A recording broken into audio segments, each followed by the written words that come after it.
J'ai un sentiment de pleine satisfaction. D'abord au point de vue de la mobilisation, que je salue fortement. J'ai constaté avec tout le monde que c'est un grand moment de mobilisation qu'il faut saluer. Un moment de communion de la jeunesse. Le football, c'est d'abord ça. Ça permet d'unir davantage. Et c'est ce que je constate. Goudom s'est mobilisé, n'est-ce pas, pour célébrer ce grand moment ou cette grande fête du football ici à Goudom. C'est ça d'abord mon premier constat. Le second constat, nous avons vécu la première partie de ce match avec beaucoup de passion. Beaucoup de passion, mais sans excès, véritablement. C'est très chaleureux, c'est très intensif, mais c'est toujours contenu. Nous souhaitons que... C'est ce que nous attendons aussi, un match passionné entre la Liberté et Diola Kounda.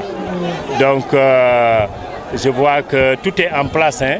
C'est le moment pour moi de féliciter véritablement la nouvelle équipe de la zone de Goudom, avec son président Fatih et l'ensemble de son équipe pour avoir réussi ce moment-là.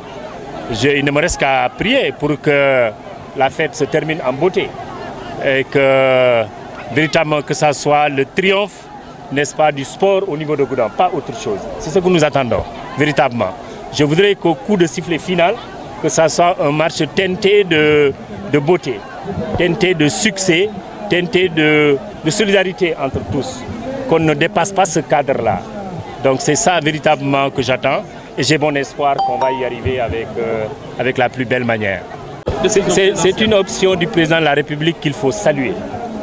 Parce que les mouvements navétanes, à un moment donné, ont débordé de tous les flancs, avec beaucoup d'insécurité. On a vécu toutes sortes de violences caractérisées à travers les mouvements navétanes. Ce n'est pas ça l'objectif des navétanes à l'origine. On a créé les navétanes, on a initié les navétanes, c'est pour rapprocher d'abord la jeunesse. C'est pour réconcilier la jeunesse avec elle-même. C'est pour faire en sorte que le sport soit un trait d'union, qu'il transcende toutes les questions ou toutes les contradictions internes que nous pouvons vivre. C'est ça l'essentiel. C'est la raison pour laquelle cette nouvelle option du président de la République mérite d'être saluée, véritablement. Les navétanes doivent servir. Il ne faut pas que ce soit des moments à Dakar, quand vous êtes là-bas, ou partout au Sénégal. Quand nous sommes en période de navétane, c'est pratiquement le statu quo. Les gens évitent même de se déplacer parce qu'il y a tel endroit, il y a match, où il y a tel... Ce n'est pas ça l'objectif du sport. Encore une fois, le sport, c'est un vecteur de paix et de stabilité. S'il y a autre chose là-dedans comme la violence, ça veut dire qu'on est hors cadre, comme on dit. Donc je salue cela et j'invite maintenant l'ensemble des acteurs à s'aligner, à s'approprier de cette option du chef de l'État, à en faire sienne et à faire en sorte que véritablement l'objectif pour tous soit atteint. Un moment de navétane calme, stable, où les gens se retrouvent, se réconcilient entre eux-mêmes. C'est ça mon sentiment principal. Vous savez, j'ai l'habitude de dire que la question de la migration est aussi vieille que l'humanité elle-même. C'est très difficile, hein? Les peuples européens ont tout fait pour l'arrêter. C'est impossible d'arrêter l'immigration. Tant que l'homme est sur terre, le mouvement migratoire va continuer à s'effectuer. C'est coexistentiel à la nature humaine. On ne peut jamais bloquer ça. Ça, c'est une première chose. La deuxième chose, c'est quoi? C'est qu'on doit pouvoir faire en sorte que ça soit bénéfique pour les pays d'origine. D'abord, ensuite pour les pays d'accueil. Pour ça, il faut que ça soit encadré. Aujourd'hui, quand vous faites le tour du monde, moi particulièrement j'en ai fait, mais c'est parfois désolant de trouver certains migrants dans certaines conditions.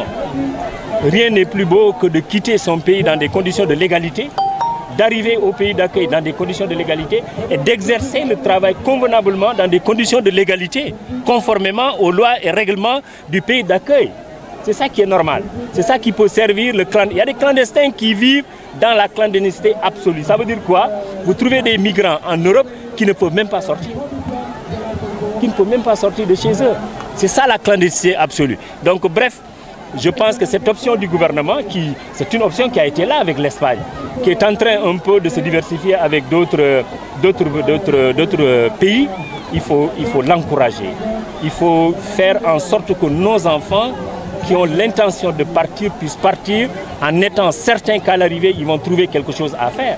C'est ça le plus important. Surtout quand je pense au mouvement, à la jeunesse féminine par exemple, que vous rencontrez hors du pays. Mais il y a de quoi encadrer, n'est-ce pas, cette migration-là, pour qu'en définitive, ça soit un véritable vecteur de développement pour nos pays respectifs. Donc je salue véritablement ce truc circulaire. Maintenant, ce n'est qu'une goutte dans la question ou dans la problématique de l'immigration. On ne peut pas s'arrêter là. Il faut aller encore plus loin par des coopérations beaucoup plus pérennes, beaucoup plus durables. C'est ça, à ça que je fais allusion. Au moment où beaucoup de pays aujourd'hui, comme les États-Unis, se battent pour fermer leurs frontières ou pour provoquer un retour des migrants, donc nous avons la responsabilité en tant que pays en difficulté, où nos jeunes sont tentés véritablement de penser à d'autres solutions, d'explorer d'autres pistes comme ce qu'est en train de faire le gouvernement actuel. Je salue véritablement.